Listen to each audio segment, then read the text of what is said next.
teman-teman, kembali kita mengawal peristiwa kasus Subang, kematian ibu dan anak yang sudah 1 tahun lebih. Masih belum ada titik terang di dalam kasus ini. Terang, kemudian biar menjadi gelap lagi. Nah, kemarin itu saya baca berita, ada kejadian banner di lokasi yang dipasang oleh tim misteri Mbak Suci, hilang bannernya. Ada tujuan apakah banner itu dihilangkan? Banner segede itu kayaknya kalau dihilangkan siang hari kayaknya nggak mungkin ya, pasti akan mendapatkan sorotan dari masyarakat. Mungkin hilangnya malam hari.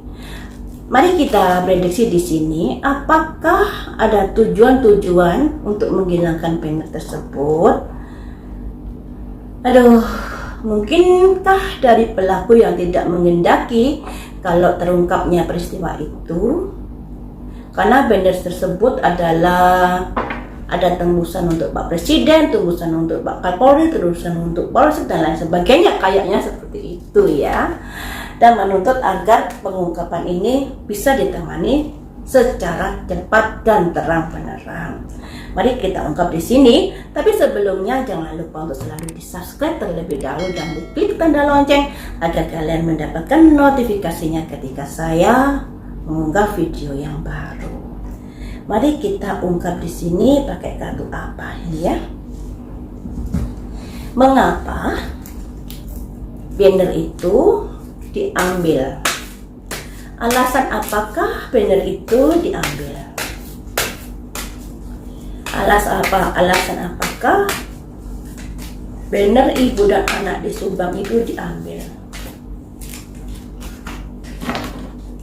Alasan apakah banner ibu dan anak di Subang itu diambil?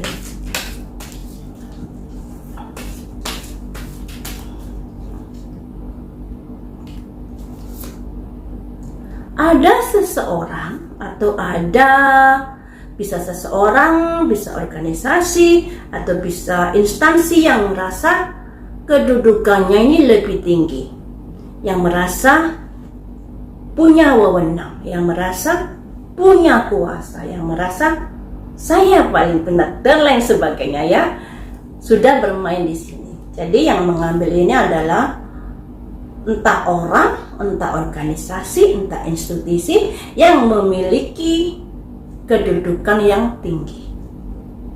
Selanjutnya, tujuanmu apa mengambil banner itu? Tujuanmu apa mengambil banner itu? Jadi banner itu tidak diambil pemulung teman-teman, tapi diambil orang atau yang ada hubungannya dengan orang yang memiliki kekuatan tinggi atau institusi atau organisasi. Tujuannya apa kamu mengambil banner itu? Ada a consciousness of lack, kesadaran menurun. Jadi yang mengambil itu adalah yang memiliki kesadaran turun, yang artinya tidak ingin peristiwa ini diungkap. Mengapa kamu tidak ingin peristiwa ini diungkap, atau mengapa kamu tidak ingin ditekan dengan adanya banner tersebut? Mengapa? Karena stuck energi. Karena peristiwa ini jalan di tempat. Ada keputusasaan dalam menangani peristiwa ini. Ada serba salah dalam menangani peristiwa ini. Ada stuck energi, kemacetan energi, keputusasaan dan lain sebagainya.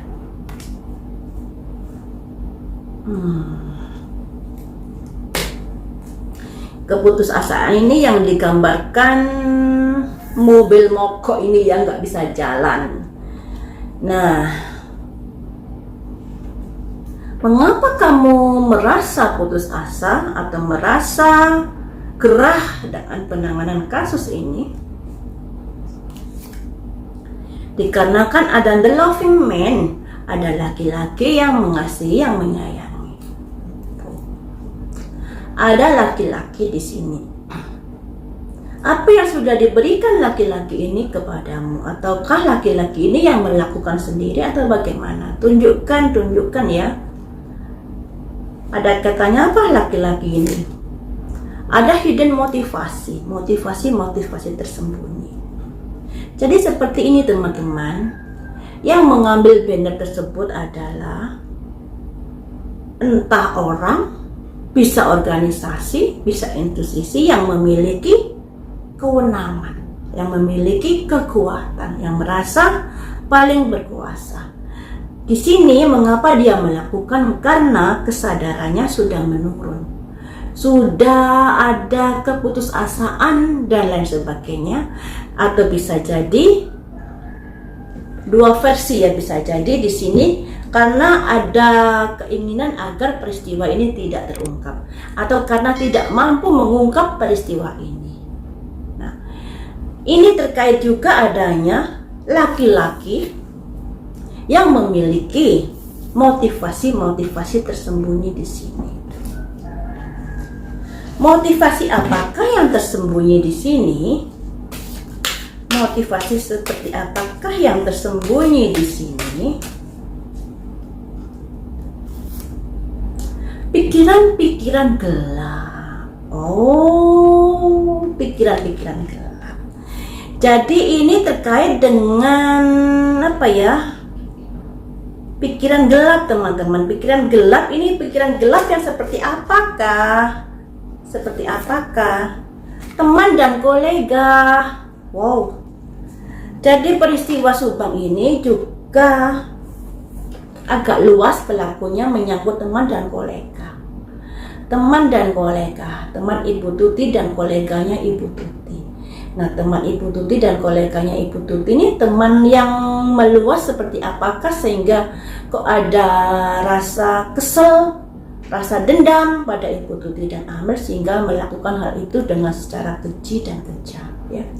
Makanya di sini teman-teman ada kekuatan yang lebih kuat dari kita sebagai pengawal yang mengambil banner tersebut, dikarenakan kesadarannya sudah menurun, dikarenakan mungkin adanya kesulitan dalam pengungkapan kasus ini atau tidak mau terungkap kasus ini. Dan itu ada sosok laki-laki ini yang ada tujuan tersembunyi ini terkait dengan pikiran-pikiran gelapnya, terkait dengan teman dan koleganya. Nah, makanya di sini peristiwa Subang ini juga agak sulit terungkap dikarenakan ada teman dan kolega, teman-teman. Teman dan kolega tentunya ada kaitannya misalnya dengan hal-hal yang lebih satu orang, lebih dua orang dan lain sebagainya. Teman dan kolega. Kolega ini adalah hubungan bisnis atau hubungan organisasi dan lain sebagainya. Teman dan kolega. Nah, kolega ini bisa juga hubungan bisnis ya. Makanya di sini dilambangkan adanya sebuah pesta yang menyangkut people, banyak orang di sini. Jadi yang terjadi di peristiwa Subang ini juga ada sangkut pautnya dengan banyak orang nantinya. Ya, dengan banyak orang. Dalam pembahasan kasus Subang ini, mulai dari awal dan akhir kita sudah mencurigai dari keluarga dekatnya, dari Pak Yosef, Ibu Mimin, Pak Mulyana, Yoris, Yanti, kemudian Danu dan keluarganya. Tapi tidak ada satupun mereka yang ditangkap di sini. Padahal kita sudah kuliti semuanya, tidak ada satupun yang ditangkap ya.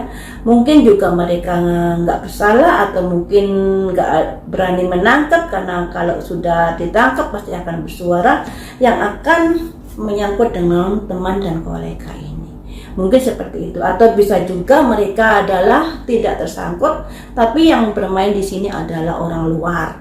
Bisa jadi seperti itu. Tapi kalau menurut pengawalan kita ya teman-teman, kayaknya ada yang tersangkut di keluarga dekat ini. Ada yang menjadi pintu pembuka untuk menuju TKP. Seperti itu, tapi yang nggak tahu lagi ya, karena kalau berkaca dari kasusnya Sambo yang sebenarnya mudah tapi diperumit. Nah, apakah kasusnya Subang ini juga begitu? Sebenarnya dari saksi-saksi ini juga sudah bisa dijadikan benang merahnya untuk membuka kasus ini, tapi nggak didalami. Apakah karena ingin memperumit kasus ini? Entahlah ya teman-teman. Sampai di sini dulu, lain waktu kita sambung lagi dengan prediksi yang lainnya. Jangan patah semangat dalam pengawalan kasus Subang ini. Sampai kapanpun akan saya ikuti terus, walaupun mungkin penayangan saya agak berkurang dikarenakan saya juga membahas kasusnya Freddy Sambo ya. Sampai di sini dulu, lain waktu kita sambung lagi dengan prediksi yang lain.